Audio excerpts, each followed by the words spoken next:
কিন্তু আজ তাকে যেতে হলো কবরস্থানের পাশ দিয়ে।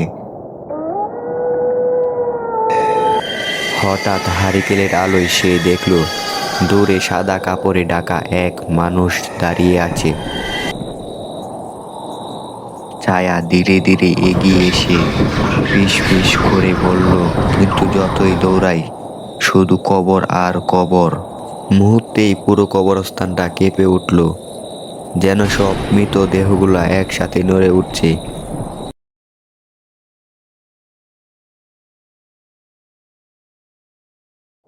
বর্ষার রাত, আকাশ কালো মেঘে ঢাকা। বিদ্যুৎ ঝলকানি আর বজ্রপাতের শব্দে আকাশ ফেটে যাচ্ছে।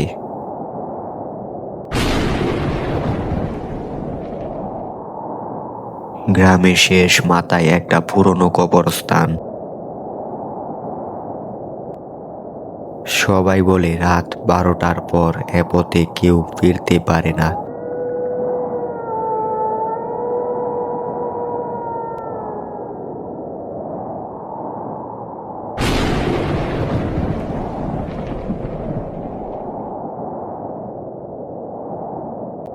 রাকিব এসব গল্পে বিশ্বাস করত না, কিন্তু আজ তাকে যেতে হলো কবরস্থানের পাশ দিয়ে।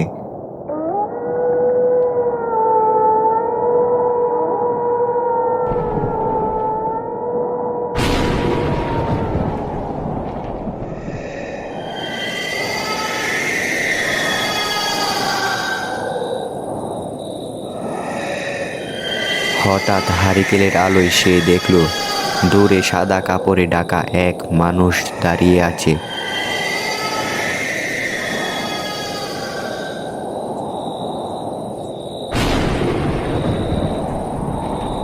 বিদ্যুতের আলোয় দেখা গেল তার কোনো মুখ নেই, শুধু কালো শূন্যতা।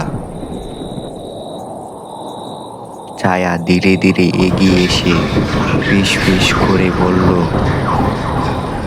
এখানে কেন এসেছিস? তুই জানিস না রাত 12টার পর এই জায়গা আমাদের। ভয়ে তার হাত পা তরতর করে কাঁপতে শুরু করলো। সে হারিকেলটি পেলে দৌড়াতে শুরু করলো, কিন্তু যতই দৌড়াই শুধু কবর আর কবর।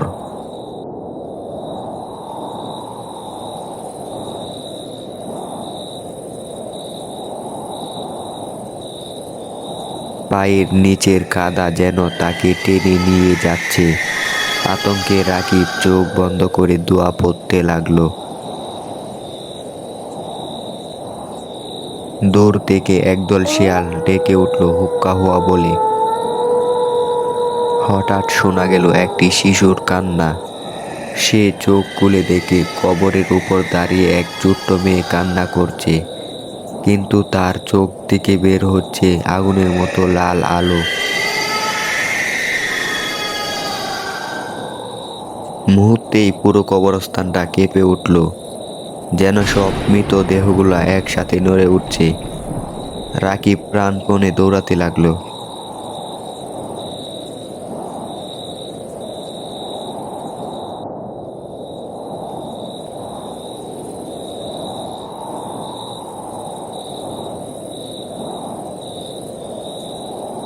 রাস্তা হঠাৎ স্বাভাবিক হয়ে যায়। রাকিব দৌড়ে মামার বাড়ি ঢুকে পড়ল।